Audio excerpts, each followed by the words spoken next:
जय श्री राधेकृष्ण बंधुगण। आज आम समस्ते श्रीकृष्ण पाद तले मुंड नुआई प्रार्थना करुछु। हे गोपाल, यही दिव्य बाणी को शेष पर्यंत शुणुवा जेकोसी भक्तों जीवन समस्त दुख एवं चिंता दूर कर एवं जो माने यही वार्ता को प्रेमर सहित लाइक शेयर एवं सब्सक्राइब करती सेमानक घर को असीम आशीर्वाद दृष्टि कर। कारण श्रीकृष्ण कहती जे ଯେଉଁଠାରେ मोर नाम गान କରାଯାଏ ମୁଁ ନିଜେ ସେଠାରେ ବାସ କରେ। ତେଣୁ କମେଣ୍ଟରେ ପ୍ରେମର ସହିତ ରାଧେକୃଷ୍ଣ ଲେଖନ୍ତୁ ଏବଂ ଗୀତାର ଅମୃତ ପାନ କରନ୍ତୁ। ଶ୍ରୀକୃଷ୍ଣ କୁହନ୍ତି ଯେତେବେଳେ ଜୀବନରେ ସବୁକିଛି ଭାଙ୍ଗି ପଡ଼ୁଛି ଏବଂ ଯେତେବେଳେ କେହି ଆପଣଙ୍କ ସହିତ ନାହାନ୍ତି ତଥାପି ତୁମର କାମ ତ୍ୟାଗ କର ନାହିଁ। ଯଦି ତୁମେ ସଚ୍ଚୋଟତାର ସହିତ ତୁମର କର୍ତ୍ତବ୍ୟ ପାଳନ କରିବ ତେବେ ସମୟ ନିଶ୍ଚିତ ଭାବରେ ପରିବର୍ତ୍ତନ ହେବ। କାରଣ ସମୟ ସ୍ଥିର ନୁହେଁ। ପରି ରାତି ପରେ ଦିନ ଆସିଥାଏ, ସେହିପରି ଆଲୋକ ଅନ୍ଧାର ପରେ ଆସିଥାଏ। ପ୍ରତିକୂଳ ପରିସ୍ଥିତିରେ ମଧ୍ୟ ଧୈର୍ଯ୍ୟ ବଜାୟ ରଖୁଥିବା ବ୍ୟକ୍ତିଙ୍କୁ କେହି ଅଟକାଇ ପାରିବେ ନାହିଁ। ଶ୍ରୀକୃଷ୍ଣ କୁହନ୍ତି ଯେ କେବଳ ଧୈର୍ଯ୍ୟବାନ ବ୍ୟକ୍ତି ବିଜୟୀ ହୁଅନ୍ତି। ତେଣୁ ଯଦି ତୁମେ ଆଜି ଏକା ଅଛ ତେବେ ଭୟ କର ନାହିଁ। ତୁମର ମନକୁ ଶାନ୍ତ ରଖ। ବିଶ୍ୱାସ କର ଯେ ତୁମର ପ୍ରତ୍ୟେକ ସଂଘର୍ଷ କିଛି ମହାନ ପରିବର୍ତ୍ତନ ପାଇଁ ପ୍ରସ୍ତୁତି। ଯେପରି ଯୁଦ୍ଧଭୂମିରେ ବିଚଳିତ ଅର୍ଜୁନ ସବୁକିଛି ତ୍ୟାଗ କରିବାକୁ ପ୍ରସ୍ତୁତ ଥିଲେ, କିନ୍ତୁ ଶ୍ରୀକୃଷ୍ଣ କହିଲେ, ହେ ଅର୍ଜୁନ, ଏହା ହେଉଛି ଆସକ୍ତି, ଏହା ହେଉଛି ଭୟ, ଏହା ତୁମର ପ୍ରକୃତ ସ୍ୱଭାବ ନୁହେଁ।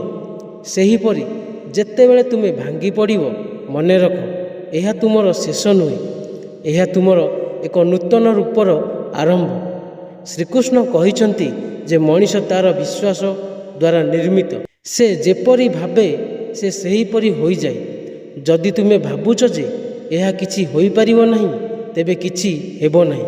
କିନ୍ତୁ ଯଦି ତୁମେ ବିଶ୍ୱାସ କର ଯେ ସମୟ ପରିବର୍ତ୍ତନ ହେବ ତେବେ ବ୍ରହ୍ମାଣ୍ଡ ନିଜ ତୁମ ସପକ୍ଷରେ କାମ କରିବା ଆରମ୍ଭ କରିବ। ତେଣୁ ଯେତେବେଳେ ତୁମେ ଏକା ଥିବ ଅଭିଯୋଗ କର ନାହିଁ। ଏହା ସେହି ସମୟ ଯେତେବେଳେ ଈଶ୍ୱର ତୁମକୁ ନିଜ ସହିତ ଏକ କରିବାକୁ ଚାହାନ୍ତି। ଚୁପଚାପ ବସି ରୁହନ୍ତୁ, ଆପଣଙ୍କ ନିଶ୍ୱାସ ନିବାରଣ କରନ୍ତୁ, ଆପଣଙ୍କ ମନକୁ ପର୍ଯ୍ୟବେକ୍ଷଣ କରନ୍ତୁ ଏବଂ ଭିତରୁ କୁହନ୍ତୁ ଯେ ଯାହା ଘଟିଛି ତାହା ଭଲ ଥିଲା, ଯାହା ଘଟୁଛି ତାହା ଭଲ, ଯାହା ଘଟିବ ତାହା ମଧ୍ୟ ଭଲ ହେବ। ଏହା ହେଉଛି ସେହି ଦୃଷ୍ଟିକୋଣ ଯାହା ଜଣେ ବ୍ୟକ୍ତିକୁ ଅନ୍ଧାରରୁ ଆଲୋକକୁ ନେଇଯାଏ। କୃଷ୍ଣଙ୍କ ବାର୍ତ୍ତା ବହୁତ ସରଳ। ଧୈର୍ଯ୍ୟ ରଖନ୍ତୁ, ଆପଣଙ୍କ କାମ କରିଚାଲନ୍ତୁ ଏବଂ ବିଶ୍ୱାସ ରଖନ୍ତୁ ଯେ ସମୟ ନିଶ୍ଚିତ ଭାବରେ ପରିବର୍ତ୍ତନ ହେବ। କାରଣ ଭଗବାନ ବିଳମ୍ବରେ ଦିଅନ୍ତି କିନ୍ତୁ ସେ ନିଶ୍ଚିତ ଭାବରେ ଦିଅନ୍ତି। ଆଜି ଆପଣ ଏକା ଅଛନ୍ତି କିନ୍ତୁ କାଲି ଏହି ଏକାକିତା ଆପଣଙ୍କ ଏତେ ଶକ୍ତିଶାଳୀ କରିବ ଯେ ଲୋକମାନେ ଆପଣଙ୍କ ଅଭିଜ୍ଞତାରୁ ପ୍ରେରଣା ନେବେ। ତେଣୁ ଯେତେବେଳେ ଆପଣଙ୍କ ହୃଦୟ ଭାଙ୍ଗିଯିବ ମନେ ରଖନ୍ତୁ ଶ୍ରୀକୃଷ୍ଣ ଆପଣଙ୍କ ଭିତରେ ଅଛନ୍ତି। କହୁଛନ୍ତି ଯଦି ତୁମେ ଏକା ଅଛ ତେବେ ନୀରବରେ ଶୁଣ, ସମୟ ନିଶ୍ଚିତ ଭାବରେ ବଦଳିଯିବ। ଶ୍ରୀକୃଷ୍ଣ କହିଛନ୍ତି ଯେ ଯେତେବେଳେ ଜଣେ ବ୍ୟକ୍ତି ଏକା ଥାଏ ସେ ଅନୁଭବ କରେ ଯେ ଦୁନିଆ ତାକୁ ଭୁଲି ଯାଇଛି। କିନ୍ତୁ ସତ୍ୟ ଏହି ଯେ ସେହି ମୁହୂର୍ତ୍ତରେ ଭଗବାନ ତାକୁ ଗଭୀର ଭାବରେ ଖୋଦନ କରୁଛନ୍ତି। ଯେପରି ସୁନାକୁ ମଣି ହେବା ପୂର୍ବରୁ ଅଗ୍ନିରେ ପରିଷ୍କାର କରିବାକୁ ପଡ଼ିଥାଏ, ସେହିପରି ମଣିଷକୁ ମଧ୍ୟ ନିଜର ପ୍ରକୃତ ତେଜ ପାଇବା ପାଇଁ ଏକାକିତା ଏବଂ କଷ୍ଟର ଅଗ୍ନି ଦେଇ ଗତି କରିବାକୁ ପଡ଼ିଥାଏ। ଏହି ଉଦାହରଣଟି ବିଚାର କରନ୍ତୁ। ଯେତେବେଳେ ଅର୍ଜୁନ ଯୁଦ୍ଧଭୂମିରେ ଠିଆ ହୋଇଥିଲେ ତାଙ୍କ ନିଜ ଆତ୍ମୀୟମାନେ ତାଙ୍କ ସମ୍ମୁଖରେ ଥିଲେ। ସେ ଏକାକୀ ଅନୁଭବ କରୁଥିଲେ, ସେ ଦ୍ୱନ୍ଦ୍ୱରେ ଥିଲେ ଏବଂ ଭାବୁଥିଲେ ଯେ ସେ ଯୁଦ୍ଧ କରିବା ଉଚିତ କି ନାହିଁ। ଭଗବାନ କୃଷ୍ଣ କହିଲେ, ଅର୍ଜୁନ, ତୁମେ ଏକା ନୁହଁ, ତୁମର ଆତ୍ମା ତୁମ ସହିତ ଅଛି, ଧର୍ମ ତୁମ ସହିତ ଅଛି ଏବଂ ମୁଁ ତୁମ ସହିତ ଅଛି। ସେହି ମୁହୂର୍ତ୍ତରେ ଅର୍ଜୁନ ବୁଝିପାରିଲେ ଯେ ଏକାକିତା ଦୁର୍ବଳତା ନୁହେଁ ବରଂ ନିଜର ପ୍ରକୃତ ଉଦ୍ଦେଶ୍ୟକୁ ଚିହ୍ନିବାର ଏକ ସୁଯୋଗ। ଯେତେବେଳେ ଅର୍ଜୁନ ଶାନ୍ତ ଭାବରେ କୃଷ୍ଣଙ୍କ କଥା ଶୁଣିଲେ ତାଙ୍କ ଭିତରେ ଥିବା ଅନ୍ଧକାର ଦୂର ହୋଇଗଲା ଏବଂ ସେହି ଅର୍ଜୁନ ଯିଏ ସବୁକିଛି ତ୍ୟାଗ କରିବା ବିଷୟରେ କହିଥିଲେ ସେ ଆଗକୁ ବଢ଼ି ତାଙ୍କ ଧର୍ମ ପାଳନ କଲେ। ସେହିପରି ଯେତେବେଳେ ତୁମେ ଜୀବନରେ ଏକା ଥାଅ, ଯେତେବେଳେ ତୁମକୁ ବୁଝିବା ପାଇଁ କେହି ନଥାନ୍ତି, ମନେ ରଖ ଯେ ଏହି ସମୟ ତୁମକୁ ଭିତରରୁ ଶକ୍ତିଶାଳୀ କରୁଛି। ଜଣେ ଚାଷୀ ଯିଏ ବିହନ ବୁଣିବା ପରେ ମାସ ମାସ ଧରି ଧୈର୍ଯ୍ୟ ଧରି ରହେ, କାରଣ ସେ ଜାଣେ ଯେ ମାଟି ତଳେ କିଛି ଅଦୃଶ୍ୟ ଘଟୁଛି। ସେ ପ୍ରତିଦିନ କ୍ଷେତକୁ ଦେଖେ, ପାଣି ଦିଏ, କିନ୍ତୁ ବାହାରୁ କିଛି ଦେଖାଯାଏ ନାହିଁ। ତାପରେ ଗୋଟିଏ ଦିନ ହଠାତ୍ ସେହି ବିହନ ଗଜା ହୋଇ ପୃଥିବୀକୁ ବିଧ କରେ। ତୁମର ଜୀବନ ସେହିପରି। ଯଦିଓ ବର୍ତ୍ତମାନ କିଛି ଦେଖାଯାଉନାହିଁ, ତଥାପି ଭିତରେ ବର୍ତ୍ତମାନ ଘଟୁଛି। ଶ୍ରୀକୃଷ୍ଣ କୁହନ୍ତି, କର୍ମଣ୍ୟ ବନ୍ଧାସ୍ତେ ମା ଫଲେଷୁ କଦଚନ। ଅର୍ଥ, ତୁମର ଅଧିକାର କେବଳ ତୁମର କାମ କରିବା, ଫଳ ଉପରେ ନୁହେଁ। ଏହାର ଅର୍ଥ ହେଉଛି, ଯଦିଓ ଆଜି ତୁମର ପ୍ରୟାସ ଫଳ ଦେଖାଯାଉନାହିଁ, ତଥାପି ହାର ମାନନ୍ତୁ ନାହିଁ। ଯେପରି ଜଣେ କଳାକାର ସାରାଦିନ କଠିନ ପରିଶ୍ରମ କରେ, ଅଭ୍ୟାସ କରେ ଏବଂ ଅନେକ ଥର ଚେଷ୍ଟା କରେ, ସେ ମଧ୍ୟ ବିଫଳ ହୁଅନ୍ତି, କିନ୍ତୁ ସେ ଜାଣନ୍ତି ଯେ ଅଭ୍ୟାସ ହେଉଛି ସଫଳତାର ମୂଳଦୁଆ। ଗୋଟିଏ ଦିନ ସେହି ଦକ୍ଷତା ତାଙ୍କୁ ସମ୍ମାନ, ସ୍ୱୀକୃତି ଏବଂ ସଫଳତା ଆଣିଦିଏ। ଯଦି ସେ ମଝି ରାସ୍ତାରେ ହାର ମାନିଥାନ୍ତେ, ତେବେ ସେ କେବେ ଜାଣିନଥାନ୍ତେ ଯେ ସେ କେତେ ମହାନ ହୋଇପାରିବେ। ସେହିପରି ଯେତେବେଳେ ଜଣେ ଆପଣଙ୍କୁ ଏକା ଛାଡ଼ିଦିଏ, ସେଠାରୁ ପଳାଇ ଯାଅ ନାହିଁ, ଅଭିଯୋଗ କର ନାହିଁ। ଶ୍ରୀକୃଷ୍ଣ କୁହନ୍ତି ଯେ ଏକାକିତା ହେଉଛି ଆତ୍ମା ଏବଂ ପରମାତ୍ମାଙ୍କ ସାକ୍ଷାତ ସ୍ଥାନ। ଯେତେବେଳେ କେହି ଶୁଣନ୍ତି ନାହିଁ, ସେତେବେଳେ ନିଜ ଆତ୍ମାର କଥା ଶୁଣ। ଯେତେବେଳେ କେହି ତୁମର ସାଥ ଦିଅନ୍ତି ନାହିଁ, ସେତେବେଳେ ତୁମର କାର୍ଯ୍ୟକୁ ନିଜର ସାଥୀ କର। ସମୟ ବଦଳିଯିବ, କିନ୍ତୁ ପ୍ରଥମେ ତୁମକୁ ନିଜକୁ ବଦଳାଇବାକୁ ପଡ଼ିବ। ପ୍ରତ୍ୟେକ କଷ୍ଟକର ସମୟ ତୁମ ଭିତରେ ଲୁଚି ରହିଥିବା ଅର୍ଜୁନକୁ ଜାଗ୍ରତ କରିଥାଏ। ଯଦି ଅର୍ଜୁନ କୃଷ୍ଣଙ୍କ କଥା ଶୁଣି ନଥାନ୍ତେ, ତେବେ ଇତିହାସ ହୁଏତ ତାଙ୍କ କାପୁରୁଷ କହିଥାନ୍ତା। କିନ୍ତୁ ସେ ଶାନ୍ତ ଭାବରେ ଶୁଣିଥିଲେ, ବିଶ୍ୱାସ କରିଥିଲେ ଏବଂ ଅର୍ଜୁନ ଆଜି ସାହସର ପ୍ରତୀକ। ତେଣୁ କୃଷ୍ଣଙ୍କ ଏହି କଥା ମନେ ରଖନ୍ତୁ, ଯିଏ ନିଜ ମନକୁ ଜୟ କରେ, ସେ ଜଗତକୁ ଜୟ କରିପାରିବ। ଯେତେବେଳେ ତୁମର ମନ ତୁମକୁ କୁହେ ଯେ ସବୁକିଛି ଶେଷ ହୋଇଯାଇଛି, ଶାନ୍ତ ଭାବରେ ଶୁଣ, କାରଣ ସେହି ମୁହୂର୍ତ୍ତଟି ତୁମ ଜୀବନର ମୋଡ଼ ନେଇପାରେ। ସମୟ ନିଶ୍ଚିତ ଭାବରେ ବଦଳିବ, କିନ୍ତୁ ପ୍ରଥମେ ତୁମର ଦୃଷ୍ଟିକୋଣ ପରିବର୍ତ୍ତନ ହେବା ଉଚିତ।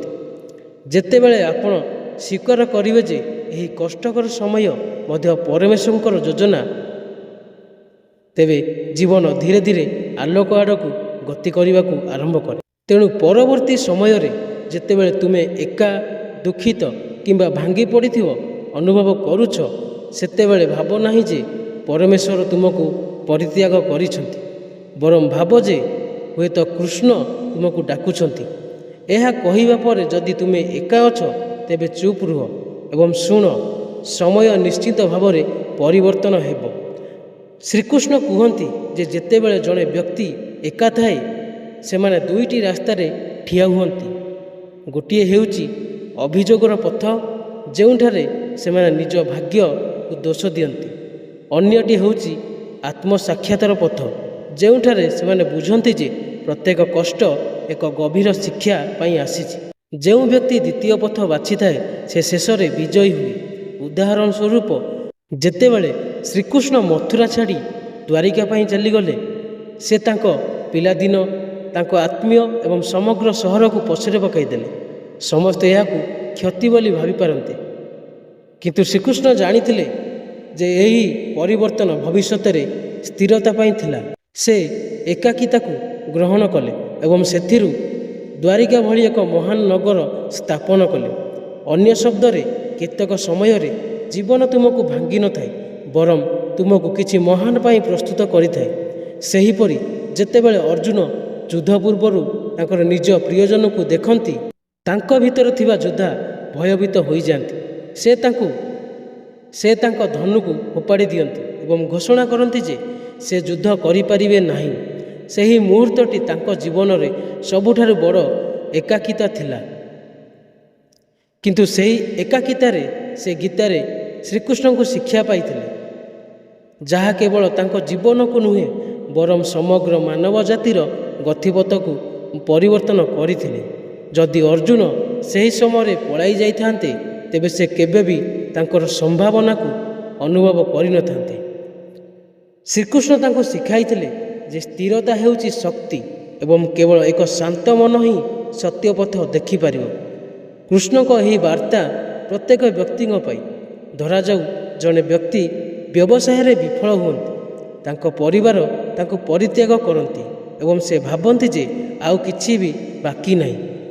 ଯଦି ସେହି ବ୍ୟକ୍ତି ଶାନ୍ତ ହୋଇ ନିଜ ଭିତରେ ଚାହିଁଥାନ୍ତେ, ତେବେ ସେ ଅନୁଭବ କରିଥାନ୍ତେ ଯେ ବିଫଳତା ତାଙ୍କୁ ଶକ୍ତିଶାଳୀ ହେବା ଶିଖାଇଥିଲା।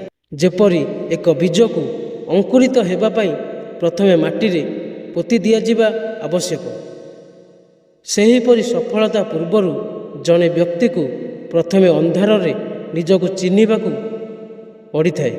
ସେହିପରି ସଫଳତା ପୂର୍ବରୁ ଜଣେ ବ୍ୟକ୍ତିକୁ ପ୍ରଥମେ ଅନ୍ଧାରରେ ନିଜକୁ ଚିହ୍ନିବା ଶିଖିବାକୁ ପଡ଼ିବ।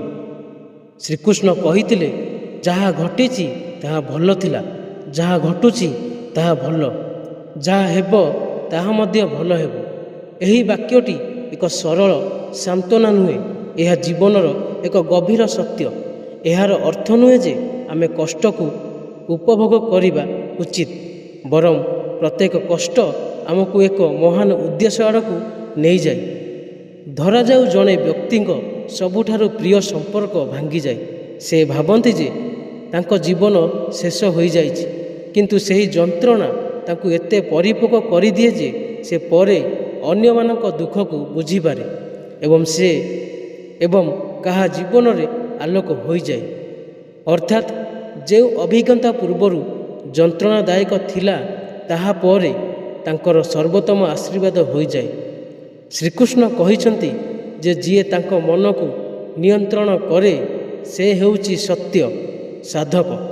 ଯଦି ଆପଣଙ୍କ ମନ ଆପଣଙ୍କୁ କହେ ଯେ ସବୁକିଛି ଶେଷ ହୋଇଯାଇଛି, ତେବେ ନିଜକୁ ନା କୁହନ୍ତୁ, ଏହା କେବଳ ଆରମ୍ଭ। ଯେପରି ସକାଳ ସବୁବେଳେ ରାତି ପରେ ଆସେ, ପ୍ରତ୍ୟେକ ଅନ୍ଧାର ତା ସହିତ ଆଲୋକର ଏକ ସଂକେତ ଆଣିଥାଏ। ଏକାକିତା, ବିଫଳତା ଏବଂ ଯନ୍ତ୍ରଣା ସବୁ ଜୀବନର ଶିକ୍ଷକ। ଯଦି ଅର୍ଜୁନ ଯୁଦ୍ଧର ଏକାକିତା ଅନୁଭବ କରିନଥାନ୍ତେ, ତେବେ ସେ କୃଷ୍ଣଙ୍କ ଜ୍ଞାନ ପାଇନଥାନ୍ତେ। ଯଦି କୃଷ୍ଣ ମଥୁରା ଛାଡ଼ି ନଥାନ୍ତେ, ତେବେ ଦ୍ୱାରକା ନିର୍ମିତ ହୋଇନଥାନ୍ତା। ଯଦି ଆପଣ ଆପଣଙ୍କ କଷ୍ଟକର ସମୟରୁ ଦୌଡ଼ି ପଳାନ୍ତି, ତେବେ ଆପଣ କେବେ ବି ଆପଣଙ୍କର ପ୍ରକୃତ ସ୍ୱଭାବ ଜାଣିପାରିବେ ନାହିଁ। ତେଣୁ ଯେତେବେଳେ ଆପଣ ଏକା ଥିବେ, ଚୁପଚାପ ବସି ରୁହନ୍ତୁ, ଆପଣଙ୍କ ନିଶ୍ୱାସର ଶବ୍ଦ ଶୁଣନ୍ତୁ, ଆପଣଙ୍କ ମନର ଗତିବିଧିକୁ ନିରୀକ୍ଷଣ କରନ୍ତୁ। ମନେ ରଖନ୍ତୁ, ସମୟ ସ୍ଥିର ନୁହେଁ ଏବଂ ଈଶ୍ୱର ନିଷ୍କ୍ରିୟ ନୁହନ୍ତି। ଆପଣଙ୍କ ସଂଘର୍ଷ ଗୋଟିଏ ନା ଗୋଟିଏ ପଟେ ରହିବ। ଏହା ତୁମର ଭବିଷ୍ୟତ ପାଇଁ ପ୍ରସ୍ତୁତି। ଯଦି ତୁମେ ଏହାକୁ ଧୈର୍ଯ୍ୟର ସହିତ ଗ୍ରହଣ କର, ତେବେ ଆଜିର ଏକାନ୍ତତା କାଲିର ଶକ୍ତି ହୋଇପାରେ। ଏହା ହେଉଛି କୃଷ୍ଣଙ୍କ ସାର। ଧୈର୍ଯ୍ୟ ରଖ, କାମ କରି ରଖ ଏବଂ ବିଶ୍ୱାସ ରଖ ଯେ ସମୟ ନିଶ୍ଚିତ ଭାବରେ ପରିବର୍ତ୍ତନ ହେବ। ଶ୍ରୀକୃଷ୍ଣ କୁହନ୍ତି, ଯେତେବେଳେ ଜୀବନରେ ସବୁକିଛି ସ୍ଥିର ମନେ ହୁଏ, ଯେତେବେଳେ ଆଗକୁ ଯିବାର କୌଣସି ପଥ ନାହିଁ କିମ୍ବା ପଛକୁ ଫେରିବା ପାଇଁ କୌଣସି ସ୍ଥାନ ନାହିଁ, ସେତେବେଳେ ବୁଝ ଯେ ଭଗବାନ ତୁମକୁ ତାଙ୍କ ସହିତ ଏକ କରିବାକୁ ଯାଉଛନ୍ତି। ପ୍ରତ୍ୟେକ ବ୍ୟକ୍ତି କୌଣସି ନା କୌଣସି ସମୟରେ ଏକ ସମୟ ଅନୁଭବ କରନ୍ତି, ଯେତେବେଳେ ସେମାନେ ଏକା ଅନୁଭବ କରନ୍ତି, କିନ୍ତୁ ସେହି ମୁହୂର୍ତ୍ତଟି ସେମାନଙ୍କ ଜୀବନର ସବୁଠାରୁ ଗୁରୁତ୍ୱପୂର୍ଣ୍ଣ ମୋଡ଼ ହୋଇଯାଏ। କାରଣ ସେହି ସମୟ ଜଣେ ବ୍ୟକ୍ତିଙ୍କୁ ଆତ୍ମବିଶ୍ୱାସ ଶିଖାଏ। ଉଦାହରଣ ସ୍ୱରୂପ ବିଚାର କରନ୍ତୁ, ଯେତେବେଳେ ମହାଭାରତ ପରେ ଶ୍ରୀକୃଷ୍ଣ ଅର୍ଜୁନଙ୍କୁ କହିଥିଲେ ଯେ ଯୁଦ୍ଧ ଶେଷ ହୋଇଛି, କିନ୍ତୁ ଅର୍ଜୁନଙ୍କ ଉଦ୍ଦେଶ୍ୟ ନୁହେଁ। ଅର୍ଜୁନ ଅନୁଭବ କରିଥିଲେ ଯେ ଏବେ ସବୁକିଛି ଶାନ୍ତ, ସବୁକିଛି ସରିଯାଇଛି, କିନ୍ତୁ ତଥାପି ତାଙ୍କ ଭିତରେ ଶୂନ୍ୟତା ଥିଲା। ଶ୍ରୀକୃଷ୍ଣ କହିଥିଲେ, ଅର୍ଜୁନ, ଏହି ନୀରବତା ତୁମର ନୂତନ ଯାତ୍ରାର ଆରମ୍ଭ। କେତେକ ସମୟରେ ଯେତେବେଳେ ଜୀବନରେ କୋଳାହଳ ଶେଷ ହୁଏ, ସେତେବେଳେ ଭିତରେ ଥିବା ପ୍ରକୃତ ସ୍ୱର ଶୁଣାଯାଏ। ଯଦି ଅର୍ଜୁନ ସେହି ସମୟରେ ନିଜ ଭିତରେ ଦେଖିବାର ସାହସ ନଥାନ୍ତା ତେବେ ସେ ତାଙ୍କ ଜୀବନରେ ଗଭୀର ଅର୍ଥ ବୁଝିପାରିନଥାନ୍ତେ। ସେହିପରି ଯେତେବେଳେ ଭଗବାନ ରାମ ବନବାସ ଯାଇଥିଲେ, ଏହା ଏକାକିତାର ସମୟ ମଧ୍ୟ ଥିଲା। ସେ ତାଙ୍କର ରାଜ୍ୟ, ପରିବାର ଏବଂ ସୁବିଧା ହରାଇଥିଲେ, କିନ୍ତୁ ସେହି ନିର୍ବାସନ ସମୟରେ ସେ ତାଙ୍କ ଜୀବନର ସର୍ବଶ୍ରେଷ୍ଠ ସଫଳତା ହାସଲ କରିଥିଲେ, ରାବଣର ବିନାଶ ଏବଂ ଧର୍ମ ପ୍ରତିଷ୍ଠା। ଯଦି ସେ ସେହି ଏକାକିତାକୁ ଅଭିଶାପ ଭାବରେ ଗ୍ରହଣ କରିଥାନ୍ତେ, ତେବେ ସେ ହୁଏତ ସବୁଠାରୁ ଧାର୍ମିକ ବ୍ୟକ୍ତି ହୋଇନଥାନ୍ତେ। ଏହି ଉଦାହରଣ ଦର୍ଶାଏ ଯେ କେତେକ ସମୟରେ ଆମକୁ ଦଣ୍ଡ ପରି ମନେ ହୁଏ, ତାହା ହେଉଛି ଈଶ୍ୱରଙ୍କ ସର୍ବଶ୍ରେଷ୍ଠ ଆଶୀର୍ବାଦ। ଶ୍ରୀକୃଷ୍ଣ କୁହନ୍ତି, ସମତ୍ୱମ୍ ଯୋଗ ଉଚ୍ୟତେ, ଅର୍ଥାତ୍ ଯୋଗ ହେଉଛି ପରିସ୍ଥିତିରେ ସନ୍ତୁଳନ। ଯଦି ଆପଣ ଦୁଃଖରେ ଭାଙ୍ଗି ପଡ଼ନ୍ତି କିମ୍ବା ଖୁସିରେ ବୁଡ଼ିଯାଆନ୍ତି, ତେବେ ଆପଣ ଆପଣଙ୍କର ପଥ ହରାଇ ବସନ୍ତି। ଜଣେ କମାରକୁ ଦେଖ, ଯେତେବେଳେ ସେ ଲୁହାକୁ ଆକୃତି ଦିଅନ୍ତି, ସେ ପ୍ରଥମେ ଏହାକୁ ନିଆଁରେ ରଖନ୍ତି ଏବଂ ତାହାପରେ ହାତୁଡ଼ିରେ ଆଘାତ କରନ୍ତି। ପ୍ରତ୍ୟେକ ଆଘାତ ଏହାକୁ ଭାଙ୍ଗି ନଥାଏ, ବରଂ ଏହାକୁ ଆହୁରି ଶକ୍ତିଶାଳୀ କରିଥାଏ। ସେହିପରି ଯେତେବେଳେ ଜୀବନ ଆପଣଙ୍କୁ ଆଘାତ କରେ, ଆପଣଙ୍କୁ ତଳେ ପକାଇ ଦିଏ, ଏହା ଆପଣଙ୍କୁ ଶକ୍ତିଶାଳୀ କରିଥାଏ। କଳ୍ପନା କରନ୍ତୁ ଯେ ଜଣେ ବ୍ୟକ୍ତିଙ୍କ ବ୍ୟବସାୟ ବନ୍ଦ ହୋଇଯାଏ, ତାଙ୍କର କିଛି ବାକି ନାହିଁ, ଲୋକମାନେ ତାଙ୍କୁ ଉପହାସ କରନ୍ତି। ଯଦି ସେହି ବ୍ୟକ୍ତି ସେହି ମୁହୂର୍ତ୍ତରେ ଧୈର୍ଯ୍ୟବାନ ରୁହନ୍ତି ଏବଂ ଏହି ଅଭିଜ୍ଞତା ସେମାନଙ୍କୁ କ'ଣ ଶିଖାଉଛି ତାହା ଉପରେ ଚିନ୍ତନ କରନ୍ତି, ତେବେ ସେମାନେ ପରବର୍ତ୍ତୀ ସମୟରେ ସମାନ ଭୁଲକୁ ପୁନରାବୃତ୍ତି କରିବାକୁ ରକ୍ଷା ପାଇବେ। ଧୀରେ ଧୀରେ ସେମାନଙ୍କର ବୁଝାମଣା ଏବଂ ଅଭିଜ୍ଞତା ମାଧ୍ୟମରେ ସେମାନେ ପୂର୍ବ ଅପେକ୍ଷା ଆହୁରି ବଡ଼ ସଫଳତା ହାସଲ କରିପାରିବେ। ଏହା ଗୀତାର ସାର। ପ୍ରତ୍ୟେକ ବିଫଳତାକୁ ଏକ ଶିକ୍ଷା ବୋଲି ବିବେଚନା କର, ଦଣ୍ଡ ନୁହେଁ। ଶ୍ରୀକୃଷ୍ଣ କହିଛନ୍ତି ଯେ ଜୀବନର ସବୁଠାରୁ ବଡ଼ ଶକ୍ତି ହେଉଛି ବିଶ୍ୱାସ। ଯଦି ତୁମେ ବିଶ୍ୱାସ କର ଯେ କିଛି ପରିବର୍ତ୍ତନ ହେବ ନାହିଁ, ତେବେ କିଛି ହେବ ନାହିଁ। ଯଦି ତୁମେ ବିଶ୍ୱାସ କର ଯେ ପ୍ରତ୍ୟେକ ରାତି ପରେ ଏକ ସକାଳ ଆସେ, ତେବେ ତୁମ ଭିତରେ ଆଶାର ଆଲୋକ କେବେ ଲିଭିବ ନାହିଁ। କଳ୍ପନା କର ଯେ ଜଣେ ଛାତ୍ର ପରୀକ୍ଷାରେ ବାରମ୍ବାର ବିଫଳ ହେଉଛି। ଯଦି ସେ ହାର ମାନିଯାଏ, ତେବେ ସବୁକିଛି ସରିଯାଏ। କିନ୍ତୁ ଯଦି ସେ ଭାବୁଛି ଯେ ପ୍ରତ୍ୟେକ ବିଫଳତା ତାକୁ ପ୍ରସ୍ତୁତ କରୁଛି, ତେବେ ଗୋଟିଏ ଦିନ ସେହି ଛାତ୍ର ବିଜୟୀ ହେବ। ଏହା ସେହି ଦୃଷ୍ଟିକୋଣ ଯାହା କୃଷ୍ଣ ଅର୍ଜୁନଙ୍କୁ ଦେଇଥିଲେ। ପରିସ୍ଥିତି ତୁମକୁ ଭାଙ୍ଗିବା ପାଇଁ ନୁହେଁ, ବରଂ ତୁମକୁ ଉନ୍ନତ କରିବା ପାଇଁ ଉଦ୍ଦିଷ୍ଟ। କୃଷ୍ଣଙ୍କ ବାର୍ତ୍ତା ହେଉଛି ଯେ ଯେତେବେଳେ ତୁମେ ଏକା ଥାଅ, ନିଜ ସହିତ ଯୋଗାଯୋଗ କର, ଜଗତ ସହିତ ନୁହେଁ। ଚୁପ୍ ବସି ବିଚାର କର ଯେ ଏହି ସମୟ ତୁମକୁ କିଛି ନୂଆ ଶିଖାଉଛି କି ନାହିଁ। କେତେକ ସମୟରେ ନିରବତାରେ ମିଳୁଥିବା ଉତ୍ତର ଗୁଡ଼ିକ ସବୁଠାରୁ ସତ୍ୟ। ଯିଏ ଧୈର୍ଯ୍ୟବାନ ସେ ମେଘଗୁଡ଼ିକୁ ଧୀରେ ଧୀରେ ସ୍ପଷ୍ଟ ଦେଖେ ଏବଂ ସୂର୍ଯ୍ୟ ପୁଣି ଆଲୋକିତ ହୁଏ। ତେଣୁ ଯେତେବେଳେ ତୁମେ ଏକା ଥାଅ, ଯେତେବେଳେ ତୁମେ ବୁଝିବା ପାଇଁ କେହି ନଥାନ୍ତି, ତଥାପି ନିଜ ଉପରେ ତୁମର କାର୍ଯ୍ୟ ଉପରେ ବିଶ୍ୱାସ ରଖ। ଧୈର୍ଯ୍ୟ ହେଉଛି କୃଷ୍ଣଙ୍କ ବାଣୀ। କାରଣ ସମୟ ପରିବର୍ତ୍ତନ ହେବା ନିଶ୍ଚିତ। ଆଜିର ଅନ୍ଧକାର କାଲିର ଆଲୋକର ସଂକେତ। ତୁମକୁ କେବଳ ସ୍ଥିର କରିବାକୁ ପଡ଼ିବ ଏବଂ ବିଶ୍ୱାସ ହରାଇବାକୁ ପଡ଼ିବ ନାହିଁ। ମନେ ରଖ, କୃଷ୍ଣ ସର୍ବଦା ସେମାନଙ୍କ ସହିତ ଅଛନ୍ତି ଯେଉଁମାନେ ନୀରବରେ ଶୁଣନ୍ତି ଏବଂ ସତ୍ୟ ପଥରେ ସ୍ଥିର ରୁହନ୍ତି। କୃଷ୍ଣ କୁହନ୍ତି ଯେ ଯେତେବେଳେ ଜଣେ ବ୍ୟକ୍ତି ନିଜର ପରିସ୍ଥିତି ପରିବର୍ତ୍ତନ କରିପାରିବେ ନାହିଁ, ସେମାନଙ୍କୁ ସେହି ପରିସ୍ଥିତି ବୁଝିବାକୁ ପଡ଼ିବ। ସମୟ ସର୍ବଦା ତୁମ ବିରୁଦ୍ଧରେ ନୁହେଁ, କିଛି ସମୟ ତୁମକୁ ନିଜ ଭିତରେ ଦେଖିବାର ସୁଯୋଗ ଦିଏ। ଯେତେବେଳେ ତୁମେ ଏକା ଥାଅ, ଯେତେବେଳେ କେହି ତୁମକୁ ସମର୍ଥନ କରନ୍ତି ନାହିଁ, ସେତେବେଳେ ଭାବ ନାହିଁ ଯେ ଦୁନିଆ ତୁମ ବିରୁଦ୍ଧରେ ଅଛି। ବୁଝ ଯେ ଈଶ୍ୱର ତୁମ ପାଇଁ କିଛି ନୂତନ ସୃଷ୍ଟି କରିଛନ୍ତି ଏବଂ ସେହି ପରିବର୍ତ୍ତନ ତୁମକୁ ପ୍ରସ୍ତୁତ କରୁଛି। ଏହି ଉଦାହରଣ ବିଚାର କର। ଯେତେବେଳେ ପାଣ୍ଡବମାନଙ୍କୁ ନିର୍ବାସିତ କରାଯାଇଥିଲା, ବାହ୍ୟ ଦୃଷ୍ଟିକୋଣରୁ ଏକ ପରାଜୟ ଥିଲା। ରାଜ୍ୟ ହଜିଗଲା, ପ୍ରତିଷ୍ଠା ହଜିଗଲା ଏବଂ ବନ୍ଧୁମାନେ ମଧ୍ୟ ବିଚ୍ଛିନ୍ନ ହୋଇଗଲେ। କିନ୍ତୁ ସେହି ନିର୍ବାସନରେ ଅର୍ଜୁନ ତାଙ୍କ ଅସ୍ତ୍ର ଅଭ୍ୟାସ କଲେ, ଭୀମ ତାଙ୍କର ଶକ୍ତିକୁ ଉନ୍ନତ କଲେ ଏବଂ ଯୁଧିଷ୍ଠିର ସଂଯମ ଏବଂ ଧୈର୍ଯ୍ୟ ଶିଖିଲେ। ସେହି ବର୍ଷ ନିର୍ବାସନ ସେମାନଙ୍କୁ କୁରୁକ୍ଷେତ୍ର ଯୁଦ୍ଧ ଜିତିବାକୁ ସକ୍ଷମ କରିଥିଲେ। ଯଦି ସେମାନେ ସେତେବେଳେ ହତାଶରେ ହାର ମାନିଥାନ୍ତେ ତେବେ ହୁଏତ ଧର୍ମର ବିଜୟ କେବେ ସମ୍ଭବ ହୋଇନଥାନ୍ତା। ସମୟ ଖରାପ ମନେ ହେଉଥିଲେ ମଧ୍ୟ ସେମାନେ ପ୍ରକୃତରେ ଆମକୁ ଭିତରୁ ପ୍ରସ୍ତୁତ କରୁଛନ୍ତି। ଶ୍ରୀକୃଷ୍ଣ ଗୀତାରେ କହିଛନ୍ତି, ପ୍ରକୃତ ସାହସ ହେଉଛି ଯେତେବେଳେ ପରିସ୍ଥିତି ଆପଣଙ୍କ ନିୟନ୍ତ୍ରଣ ବାହାରେ ଥାଏ, ସେତେବେଳେ ନିଜ ମନକୁ ନିୟନ୍ତ୍ରଣ କରନ୍ତୁ। ଧରନ୍ତୁ ଜଣେ ବ୍ୟକ୍ତିଙ୍କ ସମ୍ପର୍କ ଭାଙ୍ଗିଯାଏ ଏବଂ ସେମାନେ ଭାବିବାକୁ ଆରମ୍ଭ କରନ୍ତି ଯେ ଜୀବନ ଅର୍ଥହୀନ। ଯଦି ସେମାନେ ସେହି ମୁହୂର୍ତ୍ତରେ ନିଜ ଭିତରେ ଦେଖନ୍ତି ଏବଂ ନିଜକୁ କୁହନ୍ତି ଯେ ଏହି ଅଧ୍ୟାୟ ଶେଷ ହୋଇଯାଇଛି କିନ୍ତୁ ସମଗ୍ର ପୁସ୍ତକ ନୁହେଁ, ତେବେ ସେମାନେ ଆଗକୁ ବଢ଼ିପାରିବେ। ହୁଏତ ସେହି ବ୍ୟକ୍ତି ପରେ ଅନ୍ୟମାନଙ୍କ ଜୀବନରେ ମାର୍ଗଦର୍ଶକ ହେବେ। ସେହିପରି ଏକ ବୀଜକୁ ବିଚାର କରନ୍ତୁ। ଯେତେବେଳେ ଏହାକୁ ପୃଥିବୀରେ ଚାପି ଦିଆଯାଏ ସେତେବେଳେ ଏହା ଅନ୍ଧକାର ଏବଂ ଚାପ ଅନୁଭବ କରେ। ଏହା ଭାବେ ଯେ ସବୁକିଛି ଶେଷ ହୋଇଯାଇଛି, କିନ୍ତୁ ସେହି ଚାପ ଏହାକୁ ଉପରକୁ ବଢ଼ିବାକୁ ପ୍ରେରଣା ଦିଏ। ଏହା ମାଟିକୁ ଭେଦ କରେ ଏବଂ ଆଲୋକ ଆଡ଼କୁ ଉଭା ହୁଏ।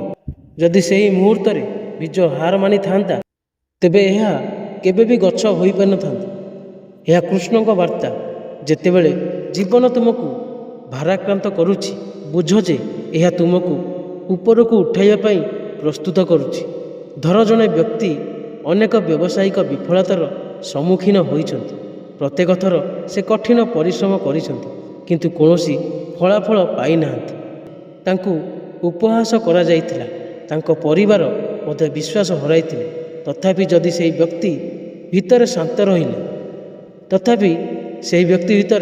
ଶାନ୍ତ ରହିଲେ ଏବଂ ତାଙ୍କ ଅଭିଜ୍ଞତାରୁ ଶିକ୍ଷା ଲାଭ କଲେ।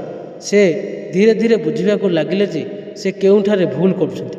ଶେଷରେ ସେହି ଅଭିଜ୍ଞତା ତାଙ୍କୁ ଏପରି ବୁଝାମଣା ଦେଇଥିଲା ଯେ ଯାହା ତାଙ୍କୁ ପୂର୍ବ ଅପେକ୍ଷା ବହୁଗୁଣ ଅଧିକ କାର୍ଯ୍ୟ ହାସଲ କରିବାକୁ ସକ୍ଷମ କରାଇଥିଲା। ଏହା ଗୀତାର ସାର। ଯେତେବେଳେ ଜୀବନରେ ଅଧର୍ମ, ଭ୍ରମ କିମ୍ବା ନିରାଶା ବୃଦ୍ଧି ପାଏ, ସତ୍ୟ ଏବଂ ଜ୍ଞାନ ରୂପରେ ପରିବର୍ତ୍ତନ ଅନିବାର୍ଯ୍ୟ ଭାବରେ ଘଟେ। ଏହାର ଅର୍ଥ କେବଳ ଏକ ଯୁଦ୍ଧ ନୁହେଁ, ବରଂ ଆପଣଙ୍କ ଭିତରେ ଏକ ନବଜାଗରଣ। ଯେତେବେଳେ ଆପଣ ଆପଣଙ୍କ ଭିତରେ ନକାରାତ୍ମକ ଚିନ୍ତାଧାରା ସହିତ ଲଢ଼ନ୍ତି, ତାହା ହେଉଛି ଆପଣଙ୍କର କୁରୁକ୍ଷେତ୍ର।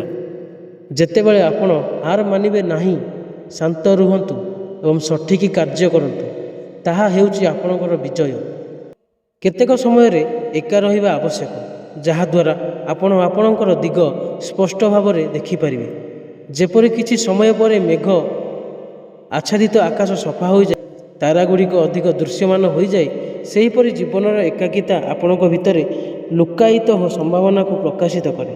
ଶ୍ରୀକୃଷ୍ଣ କୁହନ୍ତି ଯେ ଜଣେ ବ୍ୟକ୍ତି ଯେତେ ଅଧିକ ନିଜ ମନକୁ ନିୟନ୍ତ୍ରଣ କରେ, ସେ ଜୀବନକୁ ସେତେ ବୁଝିପାରେ। ତେଣୁ ଯେତେବେଳେ ସମୟ କଷ୍ଟକର ହୁଏ, ସେତେବେଳେ ନିଜ ମନ ସହିତ ଯୁଦ୍ଧ କରିବା ପରିବର୍ତ୍ତେ ଏହାକୁ ଶୁଣନ୍ତୁ, ଶାନ୍ତ ରୁହନ୍ତୁ, କାରଣ ପ୍ରତ୍ୟେକ ପ୍ରଶ୍ନର ଉତ୍ତର ଶାନ୍ତିରେ ନିହିତ। ଆଜିର ସଂଘର୍ଷ କାଲିର ଜ୍ଞାନ ହୋଇ, ଆଜିର ଏକାକିତା ଆସନ୍ତାକାଲିର ଶକ୍ତି ହୋଇଯିବ। ଶ୍ରୀକୃଷ୍ଣଙ୍କ ବାର୍ତ୍ତା ସରଳ। ଯେତେବେଳେ ତୁମେ ଏକା ଥିବ, ସେତେବେଳେ ଭୟଭୀତ ହୁଅ ନାହିଁ। ଧୈର୍ଯ୍ୟ ରଖ, କାମ କରିଚାଲ ଏବଂ ବିଶ୍ୱାସ କର ଯେ ସମୟ ନିଶ୍ଚିତ ଭାବରେ ପରିବର୍ତ୍ତନ ହେବ। ଯିଏ ନିଜକୁ ଜୟ କରେ, କୌଣସି ପରିସ୍ଥିତି ସ୍ଥାୟୀ ନୁହେଁ। କୃଷ୍ଣ କୁହନ୍ତି, ଯେତେବେଳେ ଜୀବନ ତୁମକୁ ଅଟକିବାକୁ ବାଧ୍ୟ କରେ, ସେତେବେଳେ ଅନ୍ଧାର ତୁମକୁ ଘେରି ରହେ ଏବଂ ପଥ ଅଦୃଶ୍ୟ ହୁଏ।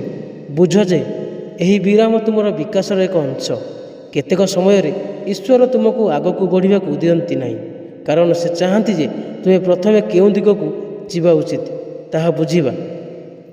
ଏକାକିତା ଏକ ସ୍ଥିରତା, ବିଫଳତା ନୁହେଁ, ବରଂ ଆତ୍ମସମ୍ବୋଧନର ଆରମ୍ଭ। ଉଦାହରଣ ସ୍ୱରୂପ ବିଚାର କର, ଯେତେବେଳେ ଅର୍ଜୁନ ଯୁଦ୍ଧଭୂମିରେ ଠିଆ ହୋଇଥିଲେ, ତାଙ୍କ କର୍ତ୍ତବ୍ୟ ବିଷୟରେ ଦ୍ୱନ୍ଦ୍ୱରେ ପଡ଼ିଥିଲେ।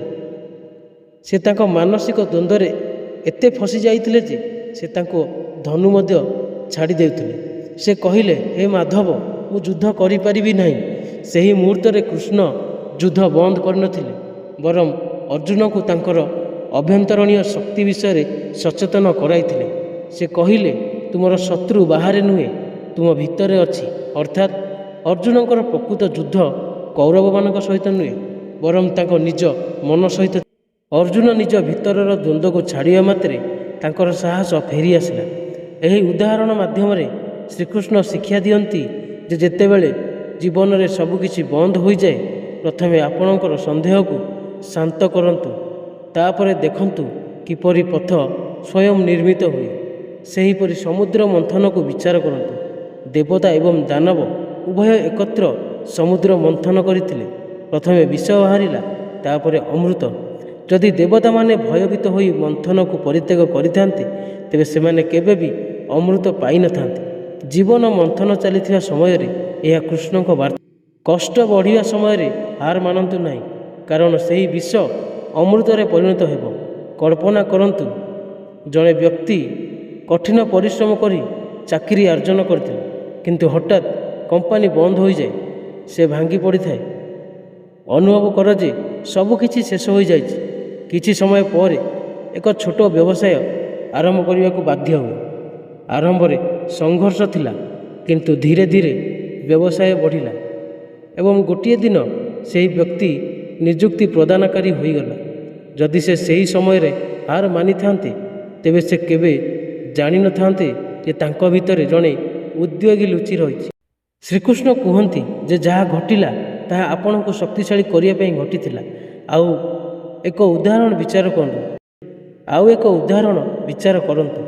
ଯେତେବେଳେ ଜଣେ ମତ୍ସ୍ୟଜୀବୀ ଜାଲ ପକାଏ, ପାଣି କିଛି ସମୟ ପାଇଁ ଶାନ୍ତ ରହିଥାଏ, କିନ୍ତୁ କିଛି ସମୟ ପରେ ଯେତେବେଳେ ମାଛ ଧରା ପଡ଼ିବାକୁ ଆରମ୍ଭ କରନ୍ତି, ସେହି ଶାନ୍ତ ଜଳ ଅଶାନ୍ତ ହୋଇଯାଏ। ଜୀବନ ମଧ୍ୟ ସେହିପରି। ଯେତେବେଳେ ସବୁକିଛି ସ୍ଥିର ମନେ ହୁଏ, ସେତେବେଳେ ବୁଝ ଯେ ଭିତରେ କିଛି ପରିବର୍ତ୍ତନ ଆସୁଛି। ଏକାକିତା ସମାନ। ବାହାରେ ଏହା ଶାନ୍ତ, କିନ୍ତୁ ଭିତରେ ବହୁତ କିଛି ଘଟୁଛି। ଶ୍ରୀକୃଷ୍ଣ କହିଥିଲେ, ଯୋଗସ୍ଥ କୁରୁକର୍ମଣ, ଅର୍ଥାତ୍ ଯୋଗରେ ଅବସ୍ଥିତ ରହି ଆପଣଙ୍କର କାର୍ଯ୍ୟ କରନ୍ତୁ। ଏହାର ଅର୍ଥ ହେଉଛି ପରିସ୍ଥିତି ଯେତେ ପରିବର୍ତ୍ତନ ହେଉ, ଆପଣଙ୍କର ଭିତରର ସ୍ଥିରତା ହରାନ୍ତୁ ନାହିଁ। ଧରାଯାଉ ଜଣେ ଛାତ୍ର ବାରମ୍ବାର ପରୀକ୍ଷାରେ ବିଫଳ ହୁଅନ୍ତି।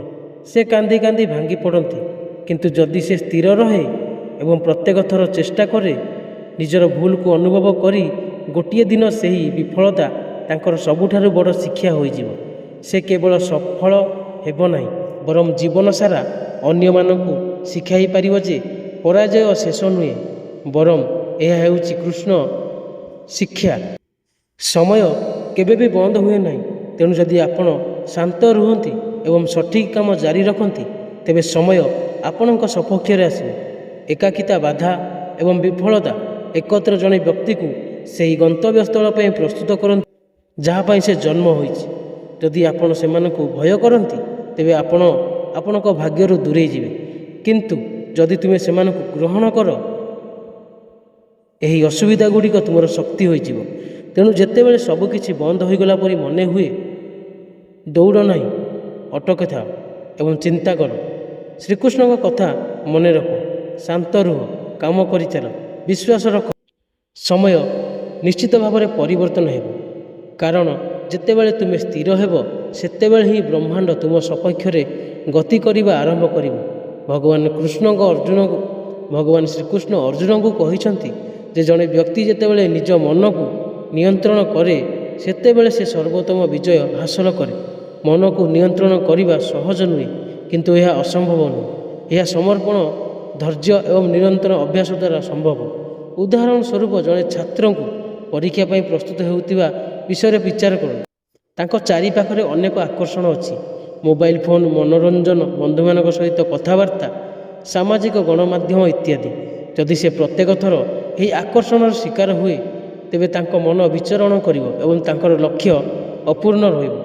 କିନ୍ତୁ ଯଦି ସେ ତାଙ୍କ ମନକୁ ନିୟନ୍ତ୍ରଣରେ ରଖେ, ପ୍ରତିଦିନ ନିୟମିତ ସମୟରେ ପାଠପଢ଼ା କରେ ଏବଂ ବାହ୍ୟ ଆକର୍ଷଣରୁ ଅଣଦେଖା କରେ, ତେବେ ସେହି ମନ ହିଁ ତାଙ୍କର ଲକ୍ଷ୍ୟରେ ପହଞ୍ଚିବାର ମାଧ୍ୟମ ହୋଇଯାଏ।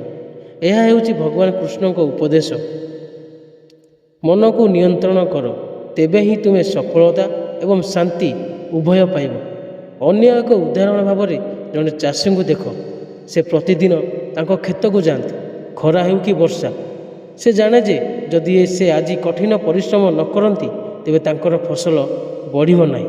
ତଥାପି ସେ ଫଳାଫଳ ବିଷୟରେ ଚିନ୍ତା ନ କରି ତାଙ୍କର କାମ ଜାରି ରଖନ୍ତି। ଏହା ନିଃସ୍ୱାର୍ଥପର କାମ କରନ୍ତି।